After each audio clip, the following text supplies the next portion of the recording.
Regnum Christi Daily Meditations, helping you encounter Christ in your daily life. Always in your presence. A meditation for Monday of the 30th week in Ordinary Time. From the Gospel of Luke, chapter 13.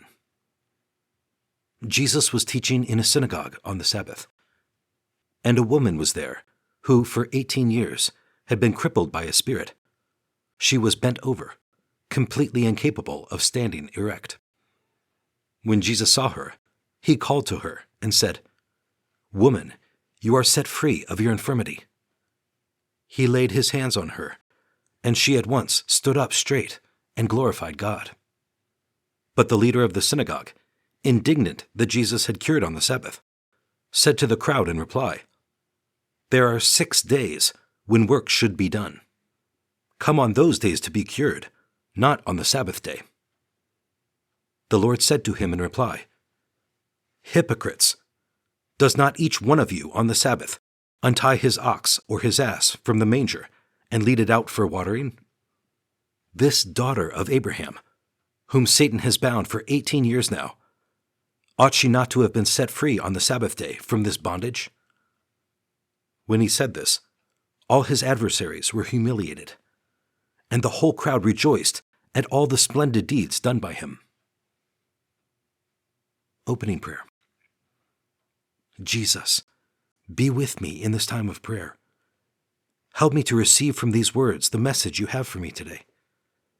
I believe that you love me and want the best for me in every moment. Encountering Christ. 1. Bent over for 18 years.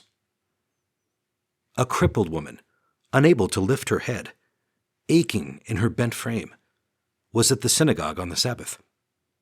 There she met Jesus. This long-suffering woman could have made any number of excuses to stay home. She might have given in to self-pity or bitterness and decided it was better to be alone.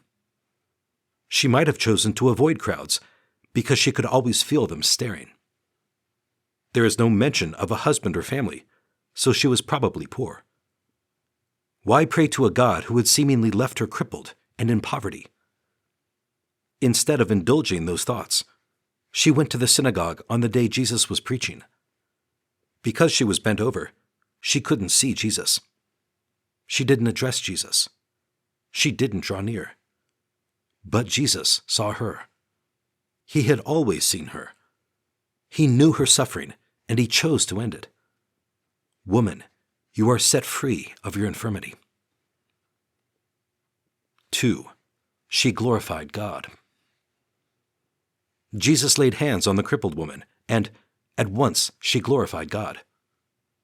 Note that she didn't ask any questions.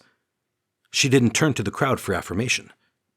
She didn't even seem to have anticipated receiving the cure Jesus gave her. Her beautiful, spontaneous, heartfelt response to this miraculous moment was to glorify God. What a lesson she teaches us. A good person, out of the store of goodness in his heart, produces good. But an evil person, out of a store of evil, produces evil. For from the fullness of the heart, the mouth speaks. 3. Adversaries were humiliated. The leader of the synagogue chose to criticize Jesus in front of the congregation for his healing on the Sabbath. This was a man charged with pastoring his flock, tending to the spiritual needs of his congregation.